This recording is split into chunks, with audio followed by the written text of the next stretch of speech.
everyone, I'm Steve Savant, syndicated financial columnist and money color commentator. On today's show, Insuring the Future, part 1 in our series on protecting breadwinners, partners, and key employees. Well, welcome to the first segment talking about insuring your future, and we're doing it with life insurance. Life insurance is part of your defensive planning.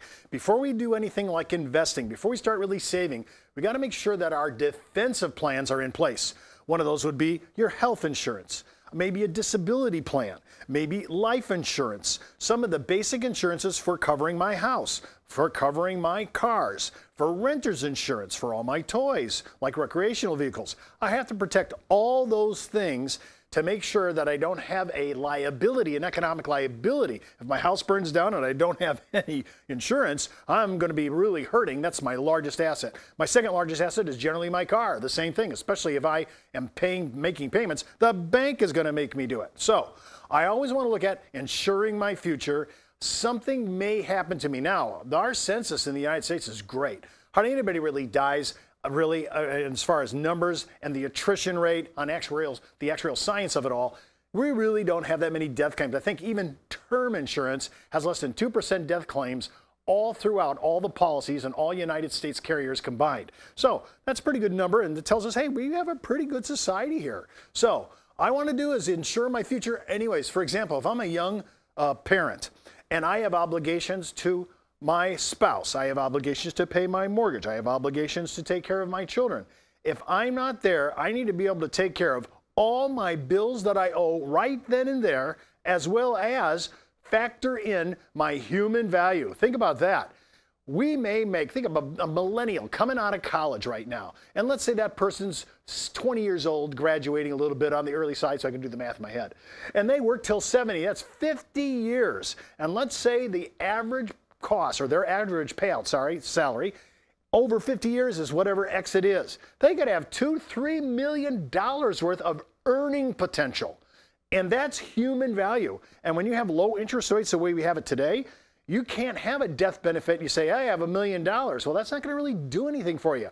$1 million invested even in the best annuity might be able to pull 3.25 on a 5-year lockdown annuity rate, fixed rate. So you really have to start looking at, hey, how much do I really need? And the younger you are, it's so cheap now. Do you realize that a 10-year term contract, as an example, for a female 25 years of age who's super preferred in health classification, the actual policy fee is greater than the mortality charge. I mean, that's how low the actual mortality tables say that women at that age are going to die. And so when you look at it, you should be able to buy $3 to $4 million, whatever, 15, 20 times earnings to cover your human value. So you have your human value. You also have your debt issues that you want to retire at your death if something happened to you, and any future obligations. For example, until our society changes, generally the male or the family, the gal's family is going to pay for the wedding.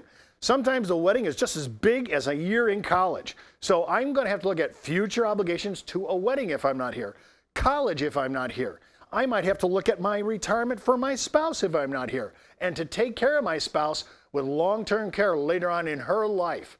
If I want to cover all these obligations, I'm insuring the future. And that's why it's really important to look at what we're doing, see how we're doing it, and making sure we're covering all the aspects. Again, we're covering debt, we're covering future obligations, and we're covering our human value. When we come to the table, we're coming to the table with real earning potential.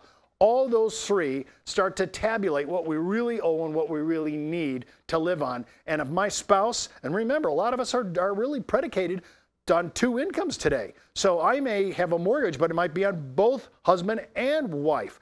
I may be able to have to do all my car payments. They're both husband's car and wife's car. I have to start thinking in dual thinking here. Dual income raising kids, dual income no kids.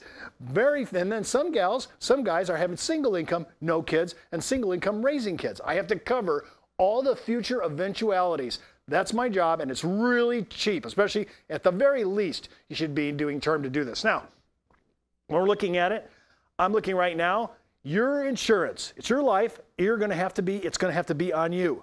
Somebody's going to have to measure what economic loss would occur if you weren't around. That's called insurance justification. If something happens to me, my spouse will suffer. My children will suffer. You could even go as far as to say, my charities that I give to that are dependent on me and as an ongoing concern in my family, they would suffer. So I have to have insurance justification. Why am I putting insurance on myself? And why is the beneficiary my wife and my children? Well, that looks pretty straight up, and that's a good thing. When you're young, you're looking for you have a new home, you're still retiring debt. Right now, student loan debt is somewhere around $1.2 trillion. Unbelievable when you think about it. So people are still retiring debt in their 20s.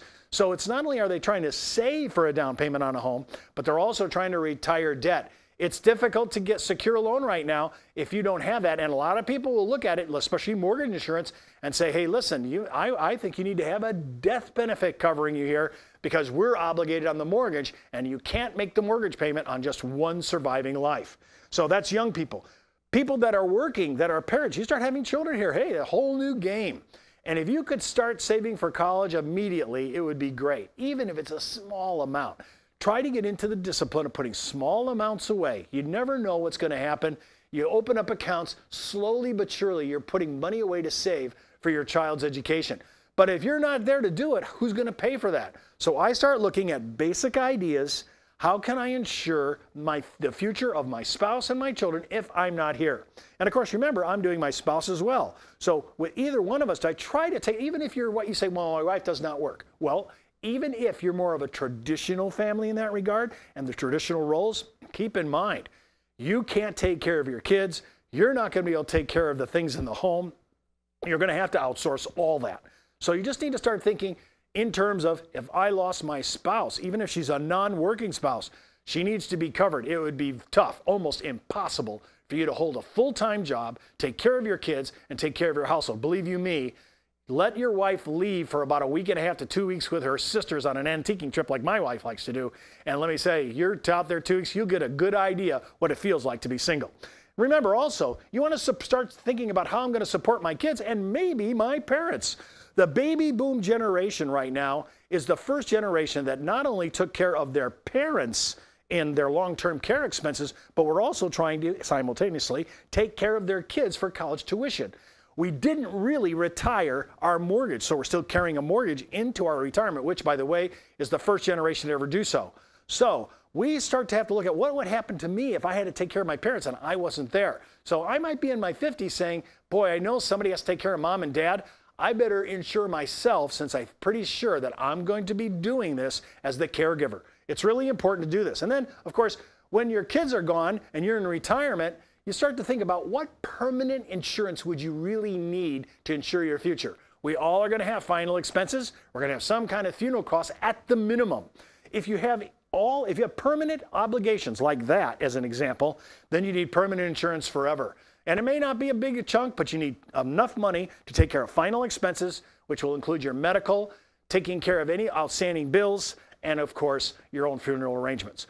Those are just some of the basic ideas of insuring your future. You just want to come to the concept of this and start thinking, I need to put together a plan, defensive plan that includes life insurance at the front end, and I need to defend so that my spouse isn't saddled with debt, my spouse isn't saddled with the future obligations, and that I have generating income from my death proceeds to put into a savings account to generate the same kind of income that my wife and children are enjoying now. I want to be a good steward of my finances, and I want to be the good household provider, part of the breadwinning scenario, and I want to be able to do that using life insurance.